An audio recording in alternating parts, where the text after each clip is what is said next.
Start. আমি এখন শ্রীরামপুরে আছি এবং শ্রীরামপুরের ঠিক নদীর ধারে হুগলি নদীর ধারে রয়েছি, যাকে গঙ্গা বলা হয়।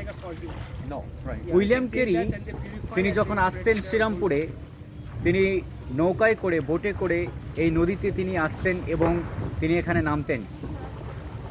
আর এরকম বলা হয়েছে যে তিনি এভরি অল্টারনেটিভ উইকে তিনি আসতেন শ্রীরামপুরে এবং কলকাতার কিছু জায়গায় সেখানে টিচিং করার জন্য।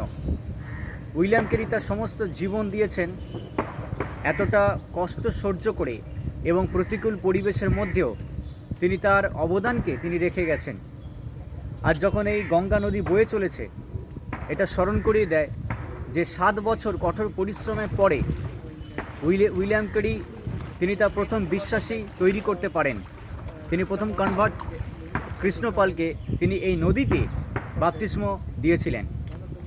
আজ যখন এই নদী বয়ে চলেছে, তা স্মরণ করিয়ে দেয় যে আরও কত মানুষের আমাদের এই সমাজে প্রভুকে চিনবার বাকি রয়েছে, আরও কত মানুষকে প্রভু যিশুকে বিশ্বাস করতে বাকি রয়েছে। তাদেরও একদিন এরকম বাপ্তিস্ম নেওয়ার প্রয়োজন রয়েছে প্রভু যিশু খ্রিস্টের নামে। সমস্ত নিয়ম, সমস্ত পরম্পরার উপরে উঠে প্রভু যিশুকে প্রভু এবং মুক্তিদাতা বলে স্বীকার করে পিতা, পুত্র এবং পবিত্রাত্মার নামে বাপ্তিস্ম নেওয়া, এটাই কি আমরা দেখতে চাই না?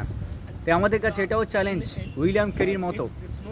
তিনি যেভাবে তার সমস্ত শক্তি দিয়ে এবং তার সমস্ত কিছু দিয়ে তিনি ঈশ্বরের সেবা করে গেছেন, আপনি আমি কি পারি না সেইভাবে ঈশ্বরের সেবা করতে আমাদের সমস্ত কিছু দিয়ে?